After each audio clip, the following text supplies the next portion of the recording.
So, with this, we'll now move on to the next speaker of the day. We have actually we have reviews, we have talks, we have talks on uh, different versions of Ramayana.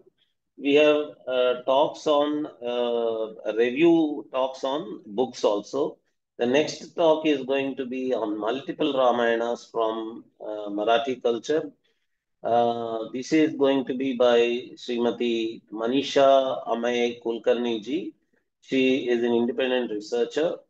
Her talk's title is A Singular Vision, examining 50 plus versions of the Ramayana in Marathi by Shri Moropant Paradkar. Manisha ji actually sent this proposal for our last symposium itself, but because our last symposium was focusing on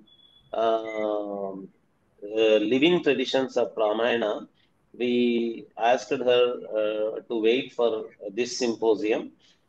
Thank you very much, Manisha ji, uh, for sending this abstract.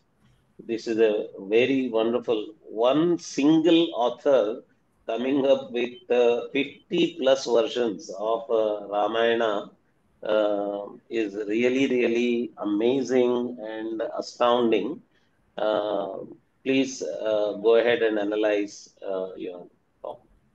Sure, sir. Thank you so much for the kind words. Um, I would like to start. Yeah. Good morning to all the scholars, guests, and seekers gathered here. It is with the great reverence that we begin our journey into the poetic and spiritual genius of one of the most prolific devotional poets of 18th century, Shri Moropanta Paradkar. Born in 1729 in the fortified town of Panargarh in Maharashtra, Moropanta Paradkar was nurtured in a family deeply embedded in the culture of learning and tradition. His father Ramachandra Paradkar and mother Lakshmi Bai provided him the grounding upon which his poetic instincts flourished. By the age of 13, he had already begun his formal studies in Sanskrit under the guidance of Sri Keshav and Sri Ganesh Padhya.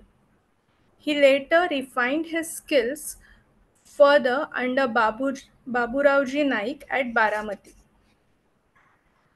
What sets Moropant apart from his contemporaries is not merely his command of Sanskrit grammar or his grasp of chandas, but his profound devotional impulse, a bhakti that permeates every syllable of his writing. Every verse of his can be seen as an act of worship. Among his literary accomplishments, none is more awe inspiring than the Ashtottara Shata Ramayana, a monumental composition of 108 unique versions of the Ramayana. Each of these versions is crafted using a distinct poetical principle. Some explore metrical constraints, others phonetic exclusions, some embed the mantras, and others invoke places or lineages. Unfortunately, only 96 of these are existent today, but they represent a staggering testament to the breadth of Moropant's literary imagination and spiritual depth. To engage with these Ramayans is to participate in a multifaceted dialogue between the tradition and innovation, between devotion and linguistic craftsmanship, and between the mortal poet and the immortal divine. To truly appreciate Moropant Paradkar's work, we must place it within the framework of Sanskrit Kavya Shastra or classical poetics. Moropant's innovations are not spontaneous and outpourings. They are disciplined, conscious exercises within the grammar, meters, and aesthetics of classical Sanskrit literature. Let's consider the four pillars of Kavya: Chandas, Alankara, Rasa, and Dhwani. In every one of his Ramayans, Moropan demonstrates precise control over all these elements. He writes primarily in Giti and Arya meters, employing Anushtup as a structural finale. But within his metrical framework, he constructs poetic experiments that rival anything in global literature. Think of his work as a fusion of spiritual devotion and linguistic engineering. For example, in one Ramayana, he excludes all the labial consonants. In another, he structures the verses around a 13-letter mantra, Shri Ram Jai Ram Jai Jai Ram. He plays with phonetics and syntax not to entertain but to elevate the mind of the reader and listener. In this context, Moropan's Ramayans offer an advanced practical application of Vyakaran, Nirukta, and Chanda Shastra. Each text is not only poetic but didactic, meditative, and pedagogical. He challenges the reader to engage not just with the Rama story but with the very nature of Sanskrit grammar itself. Due to some time constraint, I have selected a very few versions of Ramayana that I'll be talking today. The first one is Mantra Ramayana. In the Mantra Ramayana, Moropant elevates the poetic architecture to a new spiritual height. He uses the sacred 13 syllable mantra Sri Ram Jai Ram Jai Jai Ram. This mantra is not just a refrain but the very spine of the Ramayana's poetic body. Each of the eight kandas, including the Uttarkand, incorporates the mantra in a distinct structural way.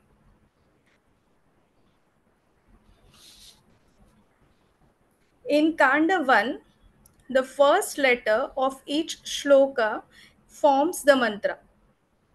In Kanda 2, the second letter does so. This pattern continues until Kanda 7. In the final Uttarkanda, Moropant offers the entire Ramaraksha Stotra as a poetic culmination.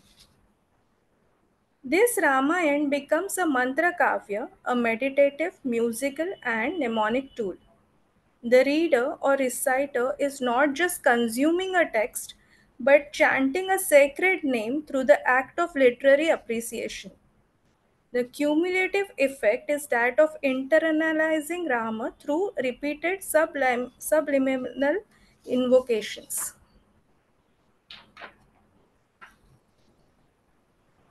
This Ramayana is considered to be the first Ramayana written by Moropanta.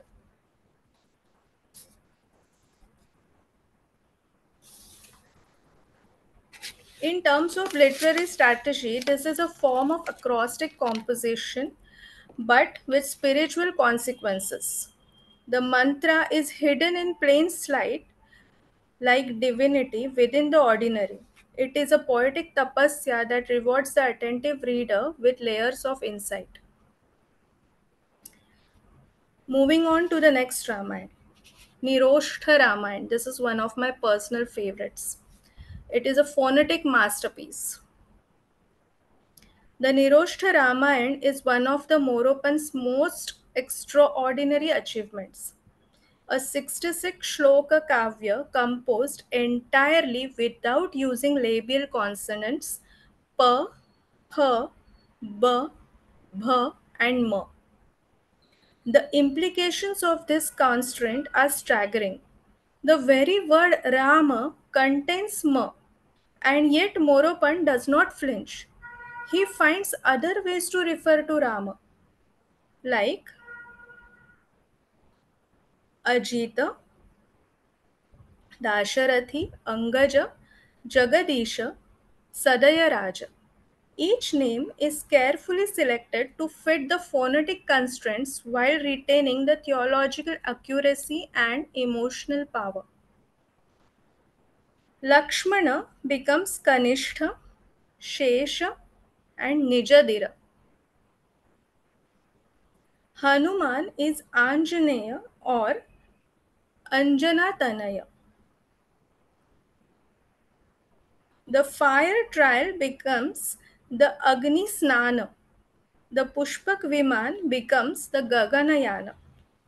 All the elements of the Ramayana story are retained: the exile, the abduction, the war, the return, but with a completely new lexical palette. These are few other names of other important characters. For Parshurama, he has used Kshatrantaka Girisha Shishya Teja, the one who wants to fight with Kshatriya of his caliber. Brahmana Dhara Tridasha, Jatayu Krudra, Shabari Nishadi. Shurpanaka, only a pronoun is attributed to her. Meghanatha, Dashakantha Jeshthangaja, Ramasetu, Ali. Agni Pariksha, Agni Snana, and Pushpak Viman, Gaganayana.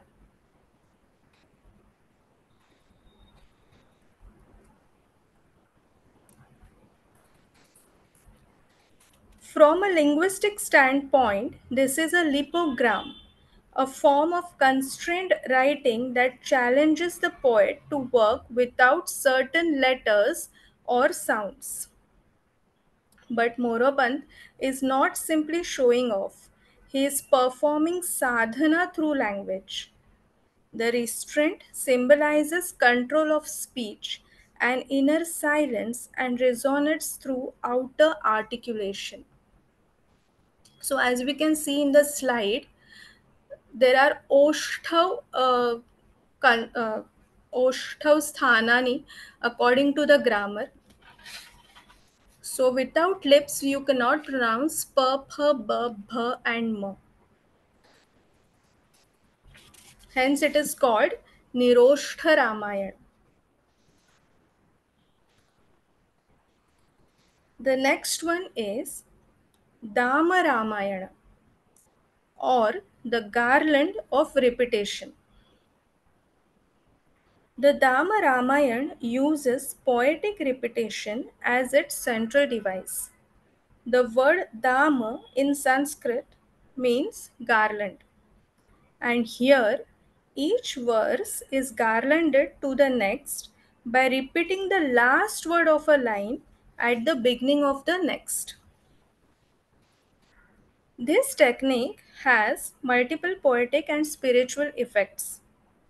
It symbolizes continuity. Each action and reaction in the Ramayana flows naturally into the next. It mirrors the loop of karma and dharma, showing how choices lead to consequences. It represents devotional consistency. Just as a devotee chants the same name again and again, the poem repeats itself. The Dama Ramayana consists of 91 shlokas in Giti meters. The sound play is soothing and the repetition creates a lulling meditative rhythm. The Ramayana here becomes a mala of meaning, every verse a bead, every word a sacred thread.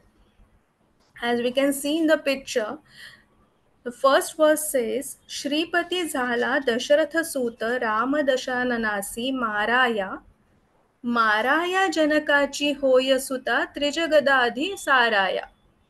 Saraya Prabhuji He Leela Gati Sadaiva Hi Sukhavi, and so on and so forth. The next one is the Raja Ramayana. This is the genealogy of Dharma through kingship. The Raja Ramayan by Moropanta Paradkar focuses on a deeply resonant theme in the Indian consciousness: kingship as a form of dharma. In this unique version, the entire narrative of Ramayana is threaded through the names, legacies, and dharmic decisions of various kings. Not just Rama, but a host of others mentioned across the Puranas and epics. We find names such as Dasharatha, Satyavrata, Atri, Bharadwaja, Gautama interwoven into poetic fabric of the text. Each name is not a mere historical allusion but a symbol of a particular moral or a spiritual ideal. This Ramayana transforms from being just Rama's biography into a larger story about the kings of Bharata who upheld, challenged, or evolved the dharmic order. The structure of the work hints at genealogical kavya, a poetic lineage of righteous rulers who act as a philosophical precursors and reflections of Rama himself. In the Raja Ramayana, Dashratha is not only Rama's father but a moral anchor. Satyavrata exemplifies truth. Atri adds the dimension of sage like wisdom in rulership. Bharadwaj and Gautama represents merger of royal and sage traditions. From a literary point of view, the Raja Ramayana brings a strong Puranic flavor. It leans heavily on allusion and requires a reader who is already steeped in the stories and significances of these characters. Morapanta uses this as a didactic tool, demonstrating that dharma is a thread that binds king to a king, era to a era. Philosophically, this version suggests that Ram is not merely one avatara among many, but the culmination of a historical and moral lineage. The Raj Ramayana thereby becomes not just a story of divine intervention but a meditation on righteous governance. Ganga Ramayana, an ode to sacred flow. In Ganga Ramayana, Moropant crafts what could be called a poetic Tirtha Yatra, a pilgrimage in a verse. The Ganga is no passive backdrop here. She is invoked, personified, and embedded directly into linguistic architecture of the poem.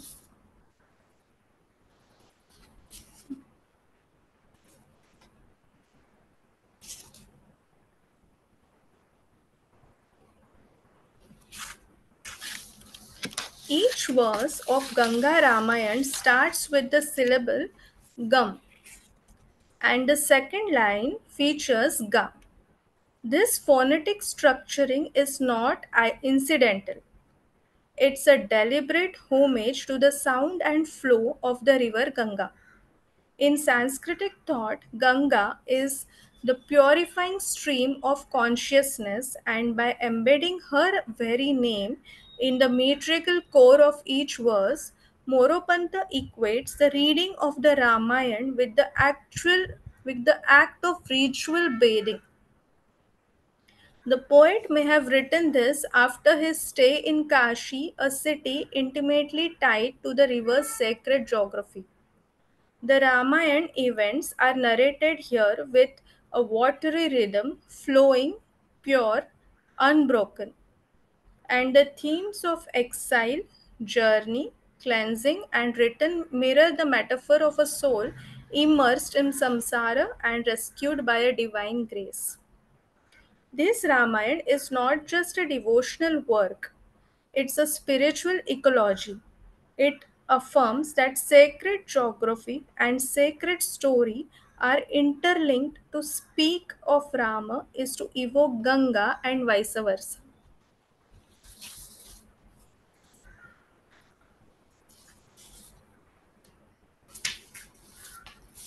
Kashi Ramayana.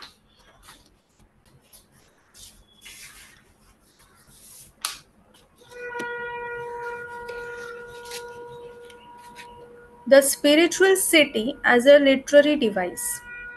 In the Kashi Ramayana, Moropanta pays tribute to the eternal city, Varanasi, also known as Kashi.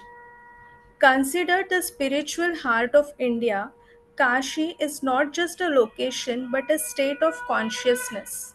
The luminous city where Lord Shiva whispers moksha into the ears of the dying.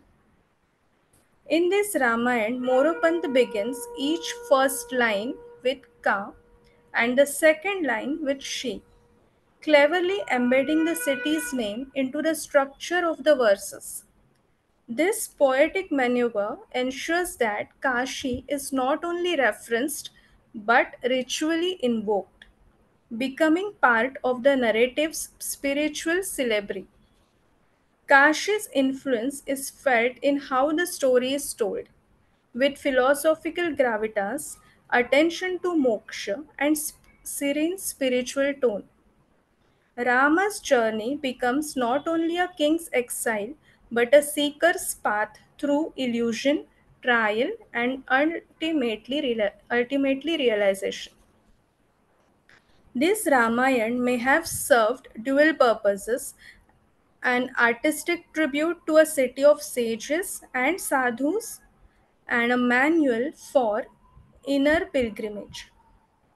It is especially suited for recitation in temple settings where the power of syllables is believed to manifest sacred presence. Rishi Ramayana. In Rishi Ramayana, Moropant turns his focus to the sages, the unsung architects of spiritual Bharat. Each verse is dedicated to a rishi, with names like Bhrugu, Gadhi, and Bhargava appearing not as background figures but as central luminaries. This Ramayana is less about action and more about insight. The story unfolds through the teachings, blessings, and interventions of Rishi. Their philosophical wisdom becomes the lens through which we interpret each event, from Rama's birth to Ravana's defeat. What emerges is a text where the forest isn't merely a stage for exile but a sanctum of spiritual dialogue. The aranya becomes ashrama and the war becomes yajna. Moropanta uses the rishi names as markers of narrative transition. Each sage introduces or resolves a new philosophical problem. In doing so, the Ramayana becomes not a linear epic but a mandala of interconnected insights. Vishnu Sahasranam Ramayana, the divine names as narrative weft. One of the most ambitious projects among Moropant's corpus is the Vishnu Sahasranam Ramayana. Here, the thousand names of Lord Vishnu from the Mahabharata's Anushasan Parva are distributed across 10 separate Ramayans. Each Ramayan integrates approximately 100 of these names, creating a seamless fusion of scriptural homage and epic retelling. The names are not dropped in arbitrarily, they are woven into the story at moments of emotional or spiritual climax, reinforcing the divine presence underlying each action. For instance, when Rama breaks Shiva's bow, the name Mahabala, great strength, appears. During his exile, names like Tapasvik, Dharmadrik are emphasized. In the war scenes, we find names like Chakrapani and Rakshogna. This technique makes Vishnu Sahasranam Ramayan a living, literally each recitation a combination of kavya, stotra, and smarana. It demonstrates that Rama's deeds are not just historical or symbolic, but expression of divine reality, each action a name, each name a mantra. Thus, the reader or reciter does not merely remember Rama, they remember Vishnu in his thousandfold form, creating a spiritual resonance that bridges epic and eternity.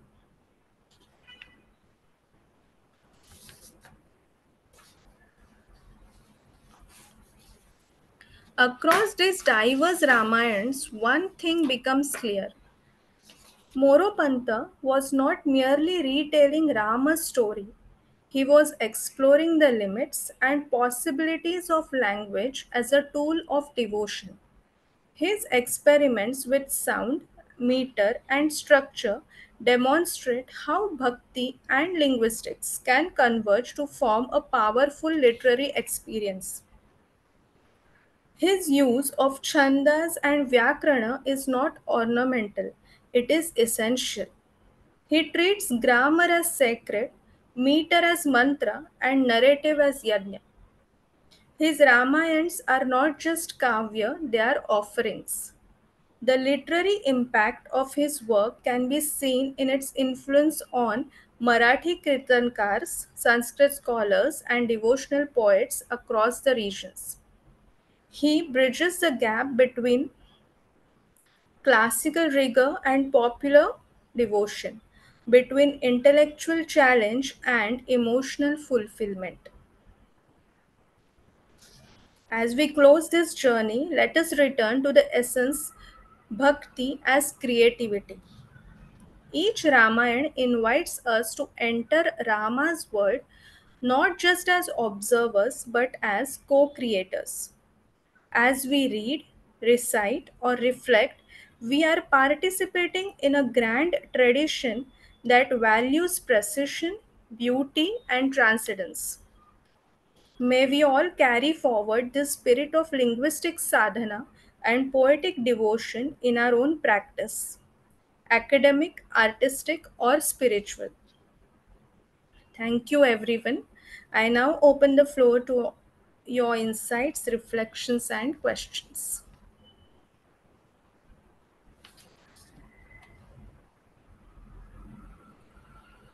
What a very uh, decent and smooth and incisive analytical presentation, Manisha ji.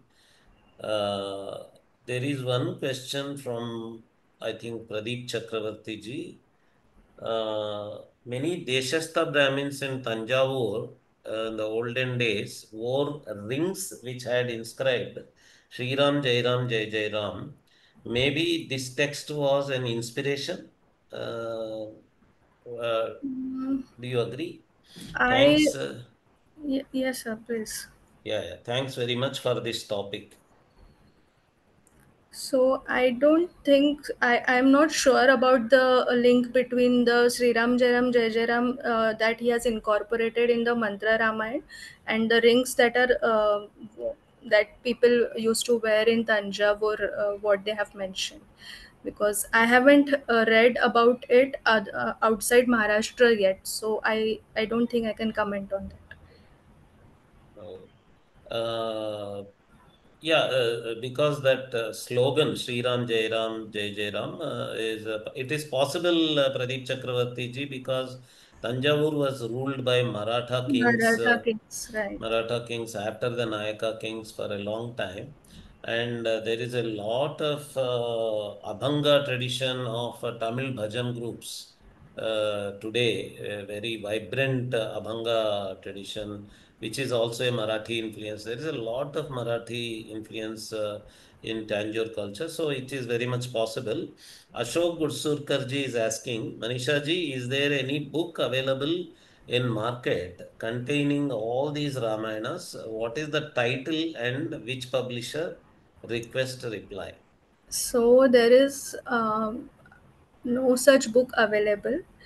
Only one bookstore I have found in Pune who has taken the Xerox copies of all the Ramayans that he found as and when they were presented to him. There is no such text available. It is just a binding of all the Xerox copies that he has.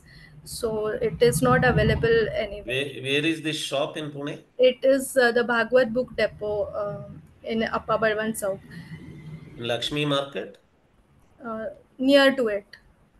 Okay. It is called, what is the street? So it is the Appa Balwan Sauk. It is known for books. The whole Oh, market okay. in that Okay. area is for books only. And Okay. only Bhagavad Book Depot, if you go and ask him about this 108 Ramayans, he is the only person who knows about it. So he is the one who helped me with this. Ashok ji, I think you got the answer. Satya MNG is saying great presentation. Had not heard of these, though I was in Maharashtra. Dhanyavad. This is a comment. So this is Thank you. not, Thank you so yeah. much.